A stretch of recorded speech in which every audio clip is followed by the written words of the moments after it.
All right. Here we go. With modern science becoming more innovative, people have started to try and play God. Cloning is a dangerous game that is unethical and morally corrupt. Cloning is wrong since you're playing God and it will always cause problems. You cannot replicate a living thing. It can causes increased birth defects with the liver, the brain, the heart. It causes decreased lifespan and it messes with the immune system. And plus it's also playing God, which will also cause problems because you cannot replicate something that was once alive. Whenever Dolly the sheep was cloned, for example, they could not exactly match the original one's personality because it is not the original one. You make the cells, but it's not going to be the same. I mean, heck, identical twins are closer related than actual clones. The thing is, if you, instead of cloning, you can also do adopting, which is a much better option because you are taking something that is in need of a home and giving it one. Plus, it's always better to have the natural thing that God created. Which leads me back to my next point about how God creates all life. Psalm 139:14 says, "For you formed my inward parts. You knitted me together in my mother's womb. I praise you, for I am fearfully and wonderfully made." And that's how it is with all of us. We're all created equally by God and not by a laboratory.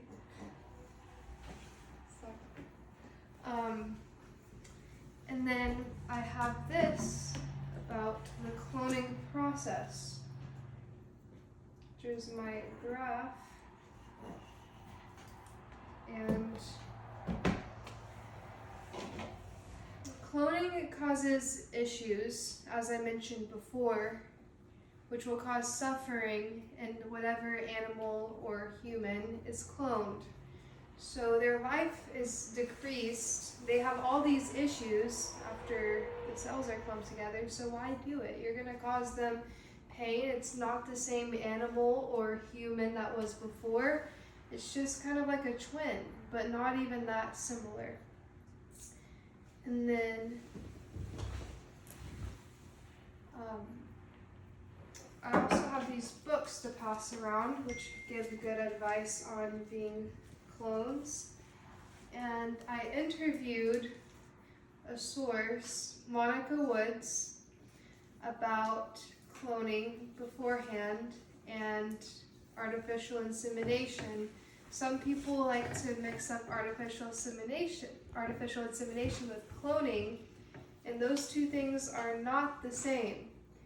Now, with artificial insemination, it's to impregnate one, for example, a cow, and then she can carry the baby and go through. Now, that is not made in a lab. Yes, it comes from a tube, but it is natural completely, as opposed to cloning, which is mixing cells and implanting from that of something that was once alive. One of them is natural in creating an egg, a natural baby, versus something created in a lab. So those two things are not the same, and that was very informative to learn because a lot of people have misconceptions with that. And then what we can do to stop cloning is advocate against it and tell other people and educate them why it is wrong, why we should not create clones or anything of that sort, because it is very messed up and corrupt and not a lot of people know enough about it.